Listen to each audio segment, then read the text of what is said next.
আমরা সাদাকে সাদা কখনোই বলতে পারি না। এই বিপ্লব সরকার প্রতিষ্ঠিত হওয়ার পর এই দেশে বাজারের অস্থিরতা ছিল, দ্রব্যমূল্যের দাম বৃদ্ধি ছিল, এটা আমরা অস্বীকার করি না।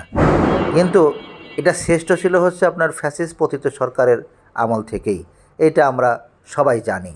বিপ্লব সরকার প্রতিষ্ঠিত হওয়ার পরে আমরা বারবার বলছি বিপ্লবী ছাত্র জনতা যে বাজারের দ্রব্যমূল্যের দাম কমানোর জন্য, সিন্ডিকেটকে নিয়ন্ত্রণ করার জন্য এবং নানা পন্থার কথা আমরা বলে আসতেছি।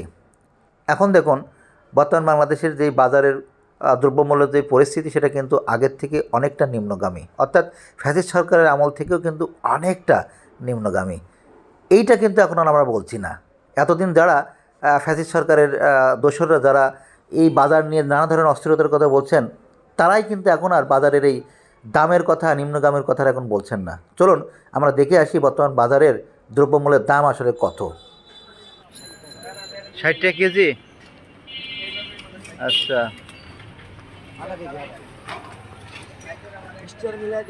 আর সিমটা কত কেজি ছোট ভাই? 30 টাকা কি? সিম কত কেজি ছোট ভাই? 30 টাকা, খালি 30 টাকা। এটা কত করে? ফুলকপি 40 টাকা পিস ভাই।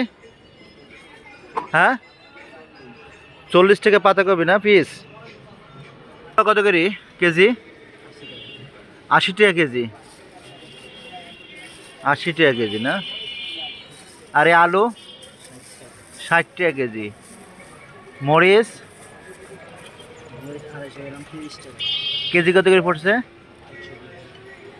120 টাকা। এই হচ্ছে বর্তমান কাঁচা বাজারের পরিস্থিতি আর কি। আমি আপনাদেরকে দেখালাম, এবার আপনারা বাজারে গিয়ে একটু যাচাই করুন।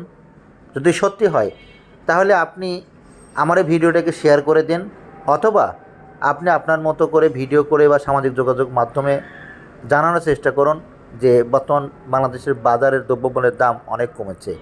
আমরা চাই বাংলাদেশের সকল জিনিসের দাম আরও কমুক, যেটা আমাদের সকলেরই চাওয়া।